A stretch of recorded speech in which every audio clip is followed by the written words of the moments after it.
Yeah, and it was a great week for people to get out and stand in front of the Supreme Court and show their support for it. Really, like, brings out the blossoming community. A lot of fun signs at the Supreme Court. Yeah, it was. Dana, did you demonstrate? Were you demonstrating there? I did not demonstrate. I didn't get to go, unfortunately, but I did enjoy seeing all of the signs get posted up on the internet, and it seemed like a fun place to be at. Yeah, I mean, look, it is just astonishing to me that 10 years ago, in 2003, the Supreme Court struck down the last anti-sodomy rules in the country in Lawrence versus Texas. Can you imagine that 10 years ago, only 10 years ago, it was literally illegal to commit the act of homosexual sex, or in some cases, and now here we are, 13 states have legalized gay marriage, and the Supreme Court is perhaps on the verge of outlawing the Defense of Marriage Act, which prevents same-sex marriages from being recognized at a federal level. That is, some would say, an extremely rapid curve of progress, but it took many, many decades of pain and suffering and the silence. Obviously, we should remember that back in the 80s, when AIDS was first going around, people didn't really care because it was gay people dying, and you know, gay lives were cheaper. And that's something that I think we need to remember when we look at how rapidly this has moved along.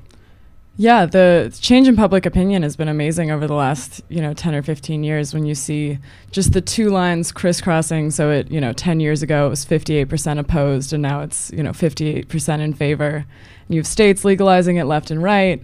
And I think the other day Rush Limbaugh said that whenever it went on the ballot, it didn't pass, which is obviously incorrect because it passed in 3 states this year by popular referendum. So it's been amazing to see it. And I think it's just such a common sense issue. It's so hard for people to make that judgment for very long against people loving each other and wanting such a basic, set of equal decency rules.